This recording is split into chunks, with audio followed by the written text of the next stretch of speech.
બિલીમોરા પોલીસે ગાંજાના જથ્થા સાથે એક આરોપીને ઝડપી પાડી ₹17,000થી વધુનો મુદ્દામાલ જપ્ત કર્યો. નવસારી જિલ્લાના બિલીમોરા શહેરમાં નશીલા પદાર્થોના વેચાણ અને હેરફેર સામે કાર્યવાહી કરતા બિલીમોરા પોલીસે વનસ્પતિજન્ય ગાંજાના જથ્થા સાથે એક આરોપીની ધરપકડ કરી કુલ ₹17,578નો મુદ્દામાલ જપ્ત કર્યો છે.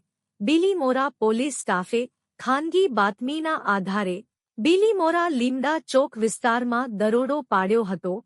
દરોડા દરમિયાન મનોજ જેન્ટ્સ ટેલરની સામે આવેલા રહેણાંક મકાનમાંથી રાજુભાઈ ઉર્ફે ટોપી બુદ્ધિસાગર વૈદ ઉંમર 51ના કબજામાંથી 237 ગ્રામ વનસ્પતિજન્ય ગાંજો મળી આવ્યો હતો, જેની અંદાજિત કિંમત ₹11,978 થાય છે. ઉપરાંત ગાંજાનું પેકિંગ અને વેચાણ કરવા માટે વપરાતી કોથળીઓ, 2 વજનકાંટા તેમજ ₹5,000 કિંમતનો ઓપ્પો કંપનીનો મોબાઈલ ફોન પણ કબજે કરવામાં આવ્યો હતો.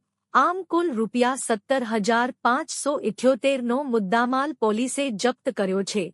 આ મામલે બિલીમોરા પોલીસ સ્ટેશનમાં NDPS એક્ટ મુજબ ગુનો દાખલ કરવામાં આવ્યો છે. પોલીસે રાજુભાઈ વૈદની ધરપકડ કરી વધુ તપાસ શરૂ કરી છે. કેસમાં સુરતના અશ્વિનીકુમાર રેલવે ટ્રેક નજીક રહેતો એક અજાણ્યો શખ્સ વોન્ટેડ હોવાનું પણ સામે આવ્યું છે. Bureau report Salman Sheikh.